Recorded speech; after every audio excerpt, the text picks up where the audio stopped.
Assam CM Himanta Biswa Sharma సంచలన నిర్ణయం తీసుకున్నారు. జూలై 1 నుంచి రాష్ట్రంలోని ఉన్నత స్థాయి ప్రభుత్వ ఉద్యోగులు తమ విద్యుత్ బిల్లులను సొంత డబ్బులతో చెల్లించుకోవాల్సి ఉంటుందని ప్రకటించారు.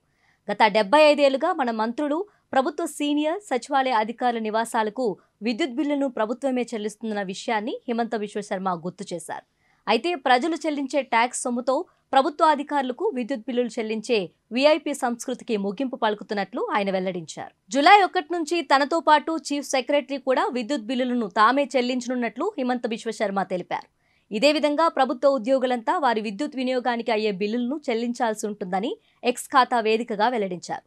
దీనివల్ల విద్యుత్ బోర్డుకు వచ్చే నష్టాలను నివారించవచ్చని, బదులుగా వారు విద్యుత్ ఛార్జీలను పెంచాల్సిన అవసరం ఉండదని అసోం సీఎం చెప్పారు. అటు ప్రతి ప్రభుత్వ కార్యాలయంలో సోలార్ పవర్ను దశలవారీగా వినియోగించుకోవాలని అసోం ముఖ్యమంత్రి కోరారు. కళాశాలలు, విశ్వవిద్యాలయాల్లో సౌర విద్యుత్ వాడకాన్ని ప్రోత్సహించాలని పిలుపునిచ్చారు. విద్యుత్తును ఆదా చేయడానికి సీఎం, సెక్రటరీ, హోం, ఆర్థిక శాఖలు మినహా అన్ని ప్రభుత్వ కార్యాలయాలు వద్ద రాత్రి 8 గంటలకు విద్యుత్ ఆటో డిస్కనెక్షన్ అమలు చేయడానికి కృషి చేస్తున్నామన్నారు. ఇప్పటికే 8,000 ప్రభుత్వ కార్యాలయాలు, పాఠశాలల్లో ఈ విధానం అమలు చేస్తున్నారని హిమంత బిశ్వ శర్మ చెప్పారు.